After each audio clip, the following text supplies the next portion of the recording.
チャリさんお疲れ様です。お疲れ様です。初の四国大会、はい。やっぱ僕印象的なのはダウトベック選手、はい。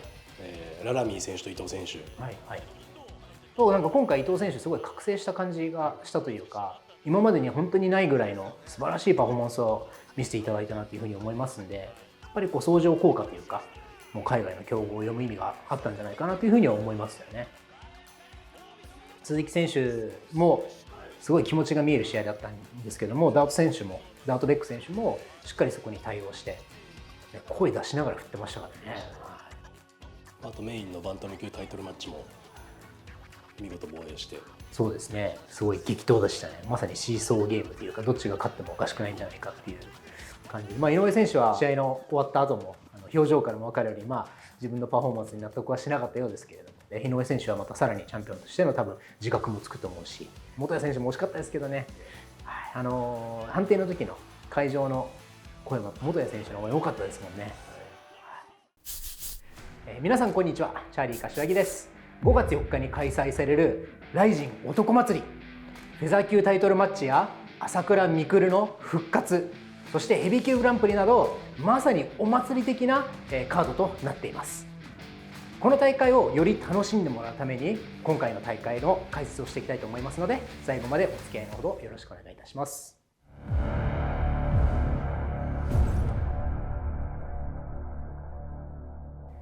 じゃあ早速いきましょう。平本丈 VS 田丸時。両者ともにこれキックボクシングをバックボーンに持っている選手ですよね。平本選手はキックボクシングを始めて、そこから総合に転向したっていう経歴があるんですけれども、田丸選手もキックボクサーとして、プロ格闘家としてのキャリアと実績っていうものはとんでもないものを持っていて、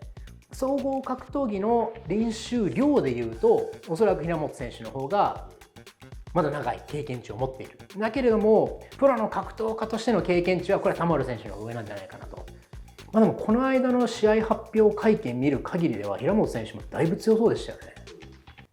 いや、そうなんですよ。だからすごい強そうで、これちょっと平本選手だいぶやるんじゃないかなと思いましたけどね。でもあれですね、平本選手やっぱりMMAで、アマチュア含めて、3試合やってるということなんですけど、まだまだこれからの選手ですよね。ただやっぱり見ててもセンスは光るものがあります。MMA に対する向き合い方が長い分、どれだけ田丸選手よりも引き出しがあるのかっていうのが、一つの見どころかなと思ってます。とはいえ田丸選手もやっぱりライズで2階級のチャンピオンをやっていますし、やっぱり打撃の技術もピカイチですよ。本当に数センチ数ミリの世界で生きてるような打撃を放つ人なので、逆に田丸選手がどれだけ MMA にアジャストしてきたのか。あとは平本選手もそう、平本蓮選手ですねもうそうなんですけど、やっぱりブラックローズとかってあそこら辺って精神的な戦い方をするのがうまいなとやっぱり思いますので、あちこちに罠を張って本当にこの試合に向けた奇策だったり、そういったものを毎回試合に持ち込んでくるような気がするんですよね。っていう楽しみはやっぱりブラックローズの選手には毎回あるかなと思いますね。山本アーセン VS、富澤大地、この試合もう組んじゃいますかっていう。アーセン選手は久々ですね。1年2ヶ月ぶりの、復帰戦ですね。前回は、モンキー選手に敗れてしまったんですけれども、アーセン選手はライジンの立ち上げの時からもう実は出ている選手なんですよ。その時まだ18歳だったのが今もう28歳になっている。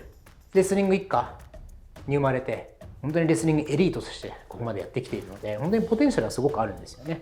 だって考えてみてください。アーセン選手伊藤有希選手に勝ってますからね。そうですね。はい。しかもですよ、福田龍也選手に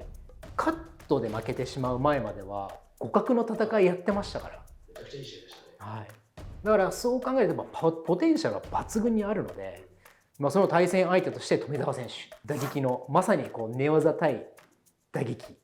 はい、こういうマッチアップになってきてるんですけども、富澤選手もやっぱり大きな舞台で呼ばれますね。やっぱりああいう大舞台でああいう衝撃的なパフォーマンスができる富澤選手としても、やっぱりアーゼン選手って乗ってくると気持ちが先行して打ち合いに付き合っちゃったりとか、どうしてもまだやっぱりガードが甘い部分とかそういう部分があったりするので、アーセン選手をその気にさせて打ち合いに持ち込むことができれば、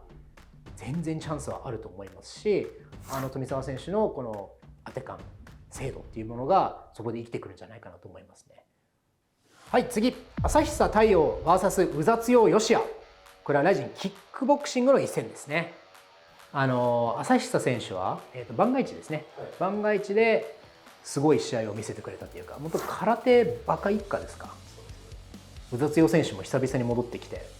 最後に出たのが2018年、7年ぶりですか。まあね、現職のフジテレビ社員でもありますからね。そうですね。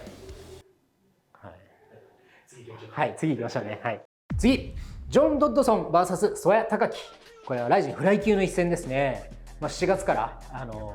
フライ級のトーナメントが始まるっていうことで、それにこう勢いをつけるために、こういう男祭りだということで、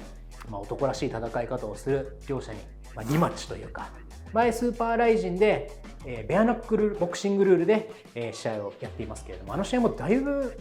面白かったですよね。試合すごかったですよね。去年の年間のファンの方に選んでいただくベストバウトでもトップ10入りしてますからね。そうなんですね。MMA の試合じゃないのに。そうですね、なんか珍しいですね。だからあれもやっぱり曽谷選手が作ったというか、絶対こう下がらず、本当にどんなものにも対してこう真正面から向き合って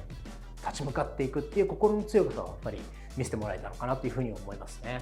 今回の男祭りに関してはぴったりのファイトスタイルなんじゃないかなとやっぱ思いますよね。だからドッドソンも、この試合を MMA で、受けてくれないかと話した時にやっぱり当然全然やりますよ。ベアナックルルール、ベアナックルボクシングルール、そして MMA ルールで同じ相手に勝った人はいないから、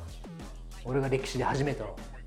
人間になると、そういったモチベーションを持ってこれに臨んできますので、やっぱり両者ともにこれは前回の続きだっていう、結局判定決着だったので完全決着がついていないので、両者ともにこれは第6ラウンドから始まるっていうふうに思ってますのでね、もう本当にラウンド試合開始早々から激しいものが見られるんじゃないかなというふうに思っています。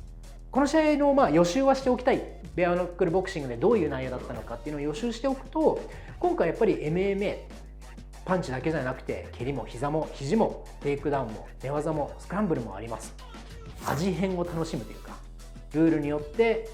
こんなに変わるんだっていうものは一つのこう比較対象として見るとより面白いんじゃないかなと思います。本当にドドさんがコメントでも言ってましたけれども、フルコースをお見舞いしてあると、パンチだけじゃなくて蹴りも膝も肘もタックルも寝技もフルコースを堪能してもらいたいということなので、見る側としてはすごく楽しみですけども、曽谷選手からしたら、たまったもんじゃないかなと思いますね。曽谷選手もどこまで対応できるのかが一つの見どころになると思います。はい、次、広谷 VS 篠塚達樹。実にライジンらしいマッチアップですね、これは。だって広谷選手だってもう25戦目ですよ、プロ。篠塚選手初ですからね、MMA デビュー。これまた JTT 対ブラックローズみたいな見え方もできて、いや本当そうですよ。だから平本選手と、朝倉選手にちょっとこう自分のこう気持ちを重ねて戦うファンっていうのはすごく多いんじゃないですかね。ストーリー性があって、で両者ともにこうキャラがあって、どう転んでも次につながっていく、本当にこう物語を作っていくっていう意味では素晴らしいストーリーなんじゃないかなというふうには思いますね。広谷選手最近すごくこう MMA としてのこう実力を上げていってるんじゃないかなというふうには思いますよね。総合的に完成してきているので、本当にこう隙がなくなったなっていうイメージはすごくありますよね。だからそんな広谷選手に対して MMA 総合デビューの篠塚選手、これは不利じゃないですか。これは普通に考えたら不利なんですけれども、やっぱりここでキーワードになってくるのがブラックローズ所属ということで、先ほどもこう平本譲選手の時にも言ったんですけれども、ただじゃ来ないでしょうと、何かしらの土産を持ってくると思うんですよ。というのも平本蓮選手の MMA デビュー戦を思い出してください。あの時も平本選手は当然初めての MMA で全然勝てると思ってデビュー戦に臨んだら、やっぱ厳しい現実が待ってたじゃないですか。平本蓮選手がそういった経験をしているからこそ、それをどういうふうにこう言語化して篠塚選手にアドバイスとしてしているのか。広谷選手みたいなこう真面目な MMA ファイターに対しての秘策っていうものはあるような気がするんですよね。そういう部分がなかったらこの試合を受けないと思うんですよ。だから篠塚選手はベアナックルボクシングもやってますし、もちろんキックボクシングのチャンピオンでもありますから、打撃がピカイチですよ。打撃戦で広谷選手が篠塚選手に打撃戦を挑んだらそれは勝てない。すごく平本選手たちとかこのブラックローズっていうのは作戦っていうものをしっかりと練ってきますんでね。ああ見えてすごくみんな格闘技オタクの集まりですから、しっかりと何かしらの土産作戦を持ってきてると思いますので、そこは何なのか、そこを楽しみにしたいと思いますね。だからもしかしたらもう寝かされたら終わりかもしれないですし、寝かされる前の過程っていう部分に何かヒントがあるのかも分かんないですよね。この試合は本当に書面で判断せずに、本当にストーリー性と、あとは篠塚選手の意外性っていう部分に注目するとすごく楽しみになるような一戦じゃないかなと思います。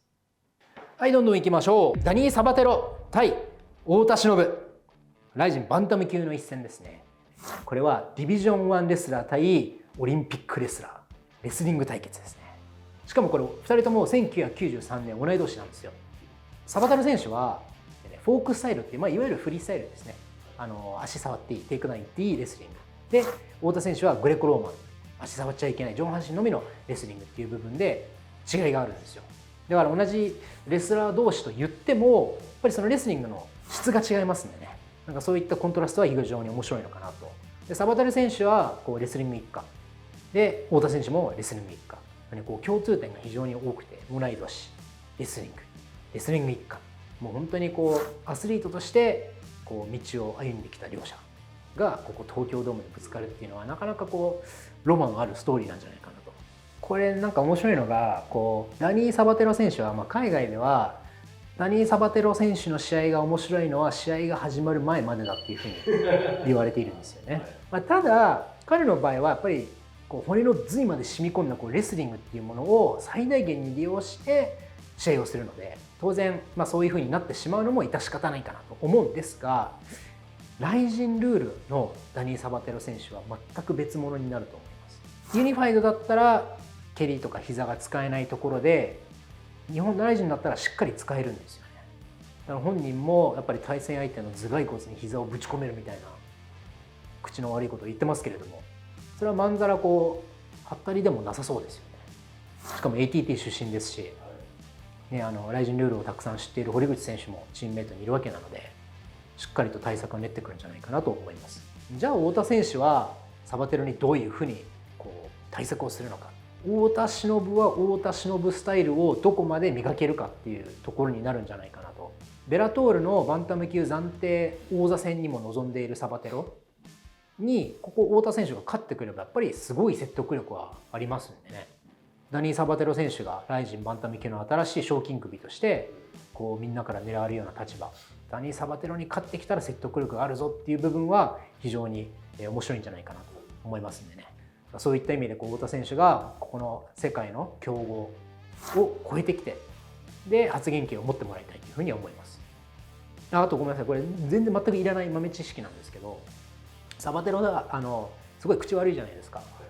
口悪すぎて一回コミッションから罰金で受けてますね。リング上終わった後にファックを連発して$5000の罰金を払ってます。は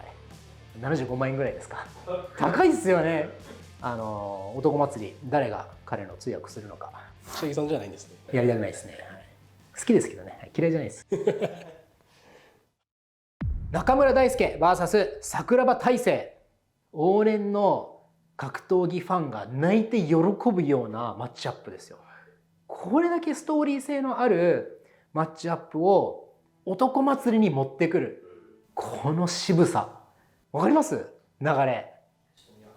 にわかですか。じゃあご説明しましょう。これはもう歴史ですよ。格闘技の歴史になりますけれども、孤高の天才と言われていた田村清っていう方がいるんですけれども、その田村清さんの愛弟子が中村大輔さんで、それに対して桜庭和志さんっていうのが同い年でありながら先輩後輩の関係なんですよ。田村清さんの方が先輩、桜庭和志さんが後輩。そういったストーリーから始まってます。でその桜庭和志さんの息子が桜庭大成選手。ここがまず基本です。はい、簡単に説明します。これは元同門の先輩後輩の関係にあたる先輩田村さんと、後輩桜庭さん。めちゃめちゃ端折りますと、桜庭さんがプライドに行きます。で、田村さんがリングスに行きます。ライバルが違う団体で戦うことになるんですけれども、田村さんがプライドに来るんですよ。このライバル対決は起こるのかって業界はみんな狂喜乱舞したわけですよ。でそこでじゃあ2003年にこの試合を組みましょう、決定かって言われたら田村さんが起きなかった、じらしたんですよ。起きなかったんですよ。その試合がみんなが見たかった試合っていうのが起きなかった。それが5年後2008年の大晦日についに実現するんです。禁断の一戦が2008年に行われる伝説的な試合なんです。17年後、田村清さんの弟子の中村大輔選手がまだ現役でやっているっていう部分、桜庭和志さんの息子である桜庭大成選手がライジンにデビューしてきた。それが男祭りの東京ドームでこのストーリーが受け継がれるっていう部分でロマンですよ。でそれを説明した上で、じゃあ中村大輔選手がどんな選手なのかというと、本当に田村清さんのスタイルっていうのがアグレッシブに止まらない流れるような、回転系と言われるような寝技、大成選手がそこにどこまで付き合うかですよね。本人は会見であんまり YOU のことは知らないです、自覚もないですというふうには言ってますけれども、しっかりとその遺伝子で受け継がれてきてるんじゃないかなというふうに思いますので、でもこれってやっぱり仕掛ける側とそれを受ける側がいて初めてのセットなんですよ。社交ダンスでいうとやっぱりしっかりと息が合ってないとうまく踊れないっていうのと同じ感じで、中村大輔選手の仕掛けに対してそこの対応をしっかりしないと次につながらないんですよ。だからその対応に対しての仕掛けがあって、その対応に対する仕掛けに対する対応があって、それの永遠ループですよ。そこを楽しみにしたいなというふうに思いますので、そこの永遠のループするこの美しい体術っていうもの、そこには注目したいなと思います。ちなみに田村清選手と桜庭選手の試合は田村選手が回転しなかったんです。止めて殴ったんです。そういうみんなの期待を裏切る可能性になるのも格闘技の面白さですよね。新龍誠 VS 伊藤有希、もうライジンフライ級グランプリが決まってるのになんでこれを組むんだっていう、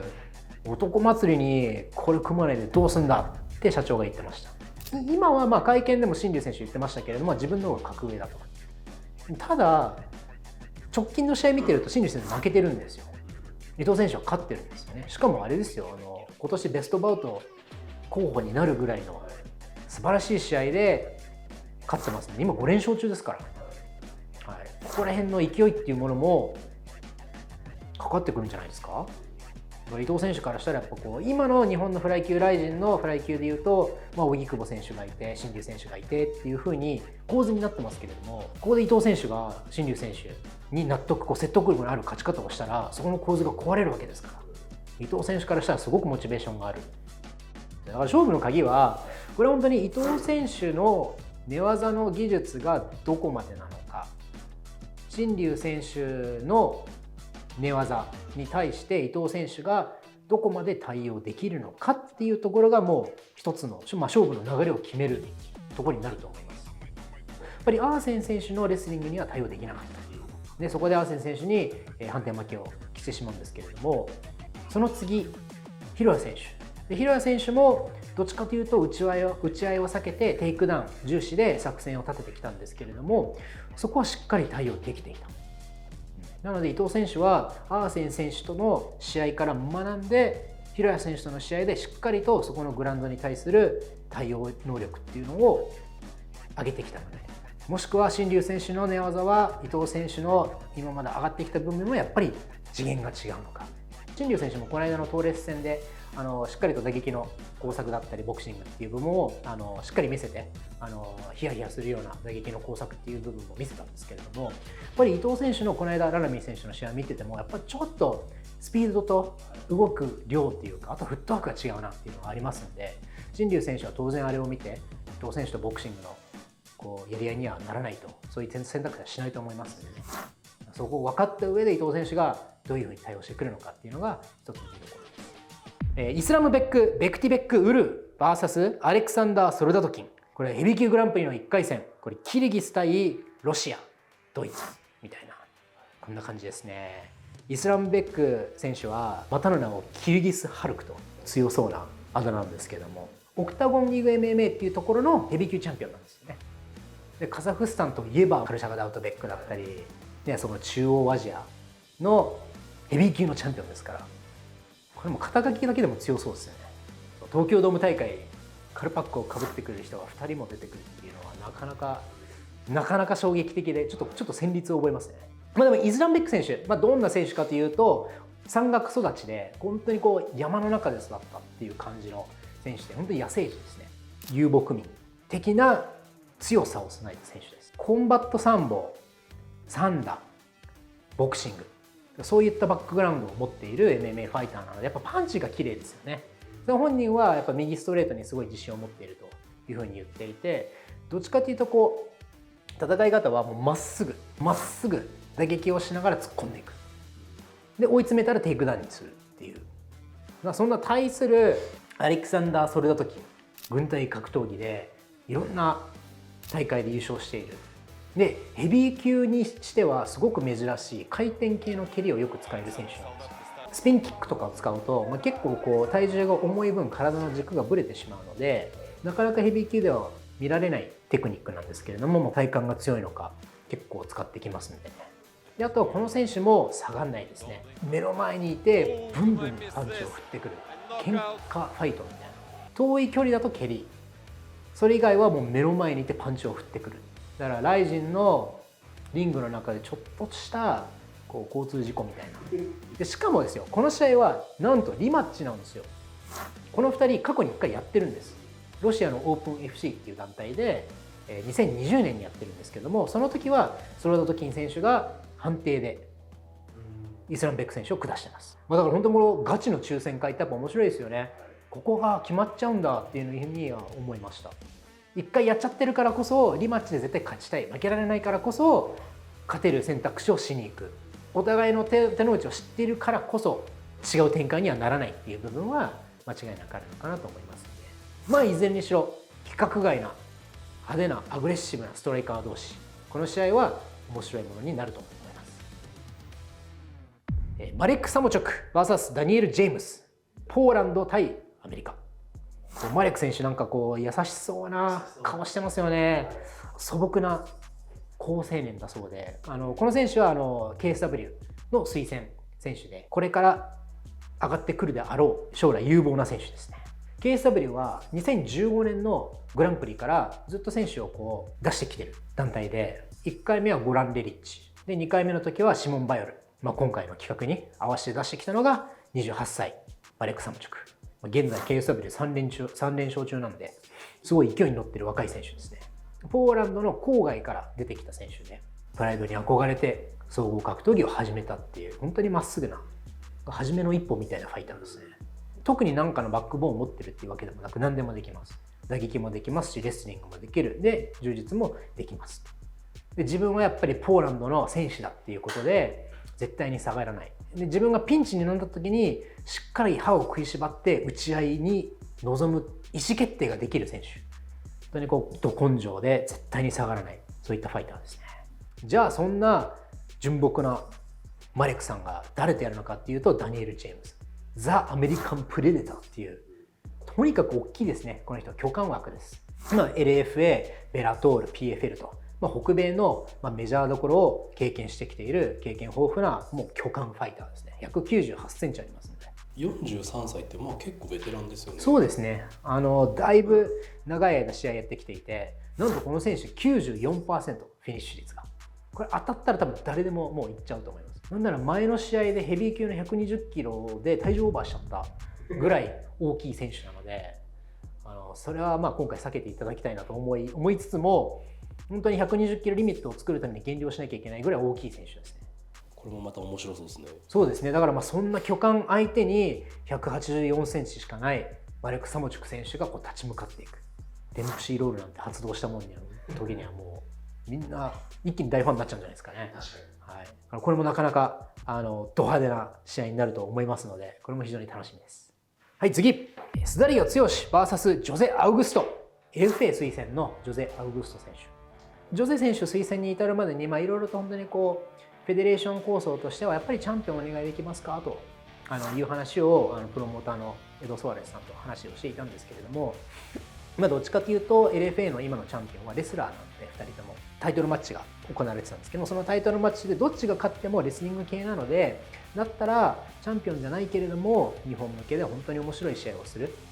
いわゆる頭分高めの選手っていうのがこのジョゼ・アウグストなので、ここはもう自信持ってジョゼだったらライジンの満足するようなパフォーマンスを見せてくれるからって言って推薦してきたのがこのジョゼ選手なんですよ。LFA のプロモーターエドさんもやっぱすごいプロモーターなので、本当にずっと昔からいる格闘技をよく知っているそのプロモーターがジョゼを推してくる理由っていうのはすごくよくわかります。この選手ピットブルブラザーズと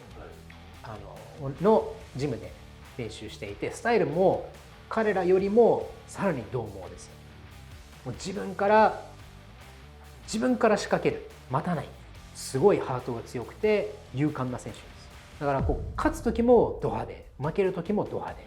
手。どんな試合になるんだろう。スダリオ選手次第ですかね。この試合に関してはなるべくファイト IQ 低めでいってほしいですね。タファと同じ感じで戦ってほしいですね。ド派手なパフォーマンスっていう部分がすごく味のある選手だと思いますので、男気あふれる試合で男祭りですから、そこに期待したいなと思います。上田幹雄 VS 渋沢翔馬。ヘビー級グランプリ1回戦最後の試合になりますね。これは抽選会を見ていてなかなかこう心苦しい部分があったというか、ガチ抽選会って残酷だなって本当に思うようなマッチアップですけれども、朝一緒に練習してたらしいですからね。みたいですね。でもやっぱりこう決まったら決まったでもう勝負なので、なんかそういった部分は全てもう勝負に徹する、そこがプロとしての心の切り替え方なんじゃないかなというふうには思いますよね。もう典型的な打撃対寝技、しかも2人ともフィニッシュ率 100% です。やっぱりこうフィニッシュの仕方をお互い知っているので、しかも一緒に練習してお互いの手の内を知り尽くしている。これはなかなかやりづらいんじゃないですかね。上田選手はやっぱりこう立ち技から MMA に入ってきているので、寝技に対するこう、苦手意識というよりかはやっぱりまだ学び足りてない部分っていうのは多分絶対あると思うんですよ。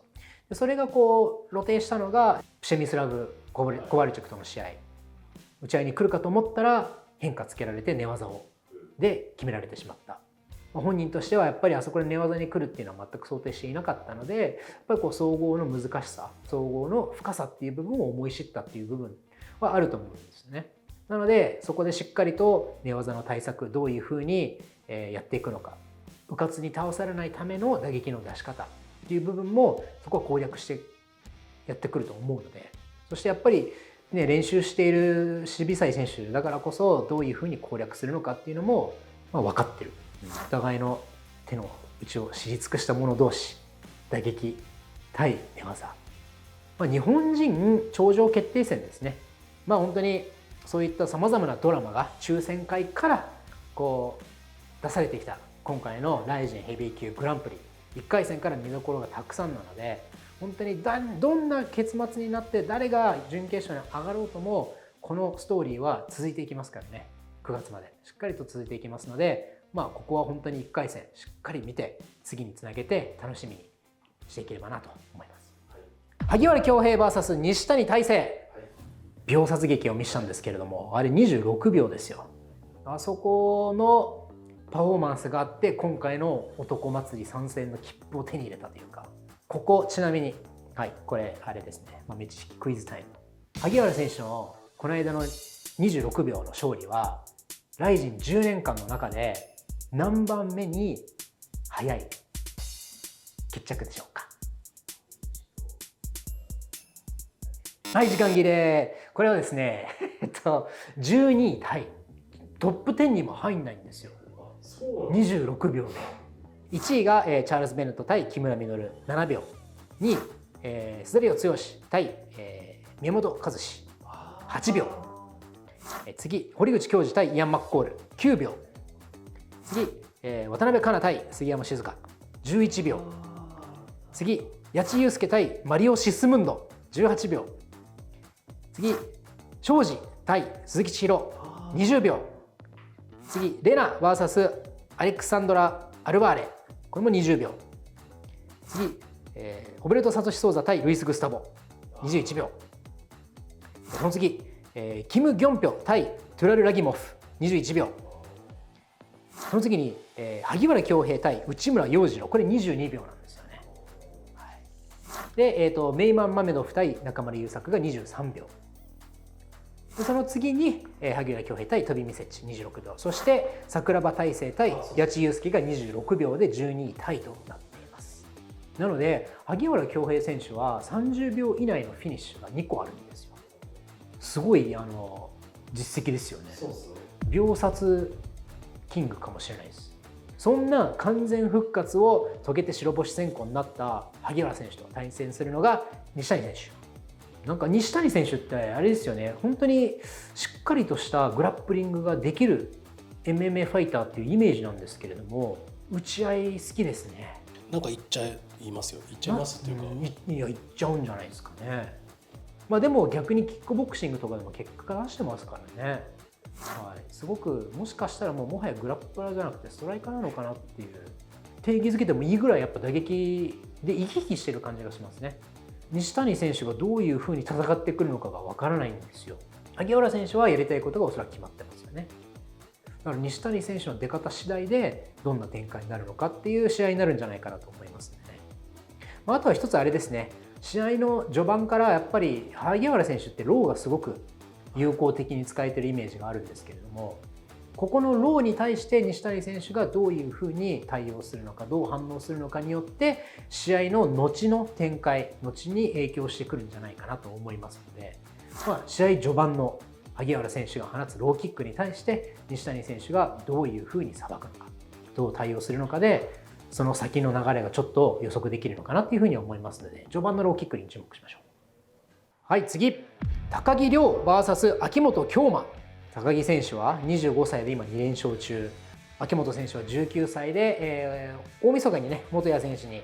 負けてしまったんですけれども、あくまでもあれは元谷選手の経験と総合力にうまくやりくるめられてしまったっていうイメージがあるんですけれども、やっぱり打撃戦においては圧倒的に押してましたし、元谷選手もやっぱり嫌がってたっていうイメージはすごくありますよね。なのでこうやって若くてセンスのある選手の黒星の後の試合ってやっぱすごい注目じゃないですか。やっぱり今まで若くて怖いもの知らずで負けを知らなかった、やっぱり悔しいし絶対もう負けたくないと思ってるはずなんですよね。なのでなんで自分が負けたのかっていうものを徹底的に直してきて、で復帰戦に臨むと思うので、対戦相手の高木選手が初黒星を喫した後に鈴木選手にやられたんですけども、その後の試合黒星の次の復帰戦ってめちゃくちゃ強かったんですよ。衝撃的な KO で復帰戦を迎えたんですよね。だから高木選手も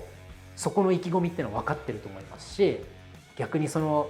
初黒星からの復帰戦のそこの何ていうんですか、モチベーション、そのメンタリティーが全部自分に向けられるっていうふうに思うと、これはなかなかやりづらいんじゃないかなって思いますね。精神的な部分ではあるんですけども、で肝心の試合なんですけども、やっぱり両者ともにやっぱ打撃を得意とするファイター同士で、必殺技をしっかりと持っている。高木選手はやっぱ右ストレートで、秋元選手はサウスポーなので左ストレート、左対右の大砲の打ち合いですよ。これですね、いわゆるオープンスタンス、右利き対左利きになるので、余裕のある人はですよ、前足の陣地の取り合いに注目すると面白いです。両方とも外へなると思いますので、そこでどっちが前足外に持ってってるのか、そこで打撃のやり取りだったり、どっちが優位に運んでるのかっていうのが分かると思いますので、秋元選手ってリズムに乗ると連打を打ってくるイメージがありますね。高木選手はリズムに乗ると同じ距離からバンバン当ててくる。もう距離の設定とリズムの設定っていう部分では打撃はちょっと違うかなと思いますね。はい、ここでしっかりといい勝ち方をしてレギュラー参戦でもう次のライジンの世代を引っ張っていくような存在にお互いなりたいと思っていると思いますので、その2人がどんな試合を見せるのか、しかも男祭りでどんな男っぷりを見せてくれるのか、非常に楽しみです。はい、次、朝倉未来 VS 鈴木千尋。平本選手の欠場から朝倉未来選手の復帰戦誰になるのかっていろいろとありましたけれども、やっぱり自分しかいないでしょうと鈴木千尋選手が、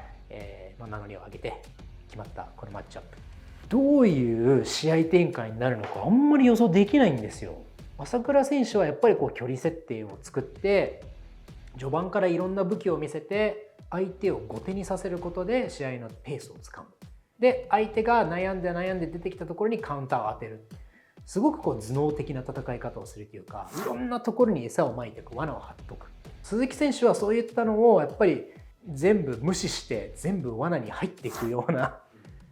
そんなイメージはありますよね。そういう対照的な戦い方をする2人なので展開が読めないというか、これも本当に蓋を開けてゴングが鳴ってどんな試合になるのかって見るしかないというか、どうなるんだろう。いや本当にどうなるんだろうって感じですね。はい、朝倉選手としてもやっぱ復帰戦とはいえ本当に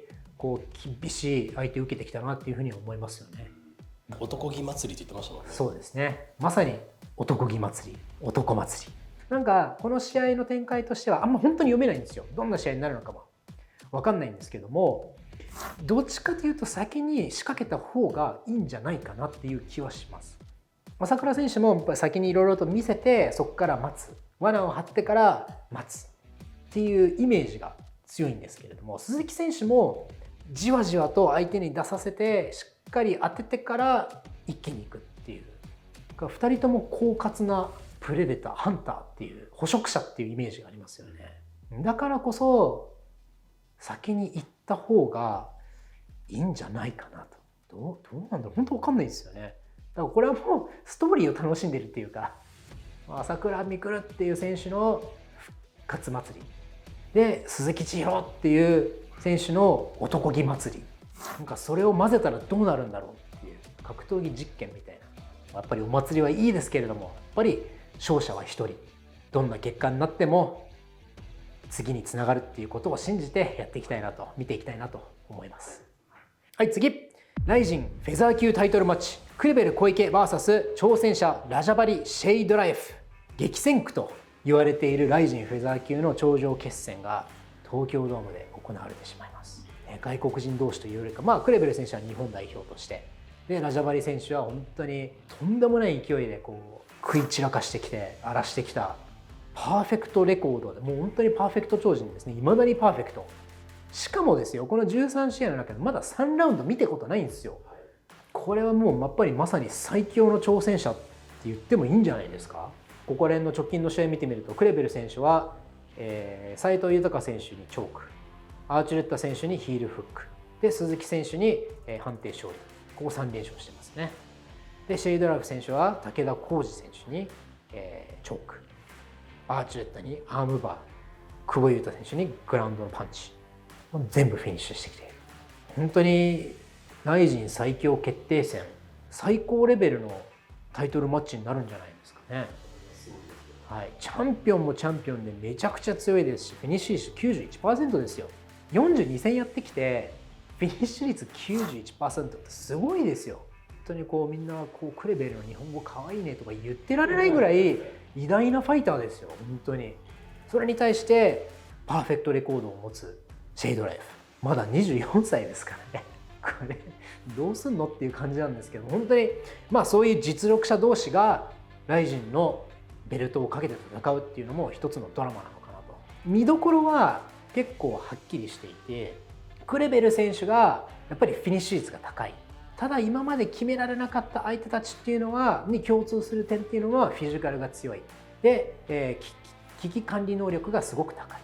じゃあラジャバリ選手はフィジカルは強いですね。危機管理能力はまだわからないです。あるのかどうかわからないです。ただあるでしょう。はい、おそらく見込みで。そうなるとやっぱりチャンピオンどうやって勝つんだ、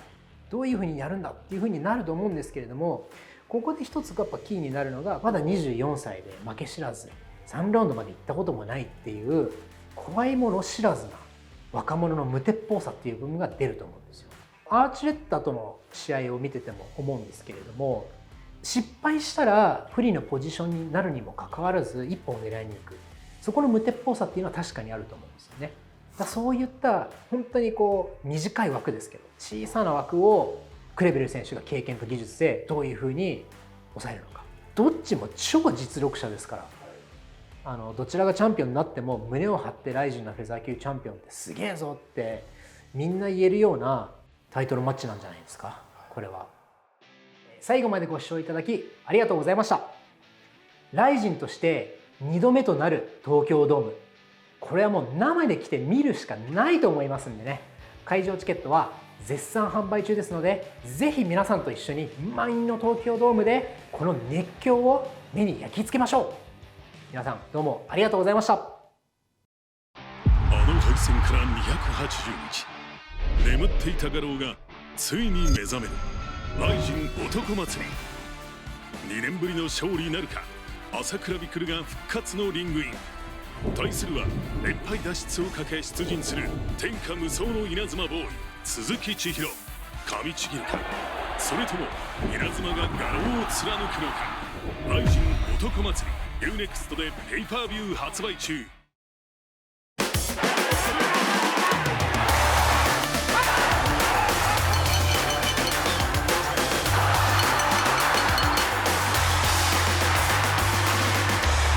ライジン男祭り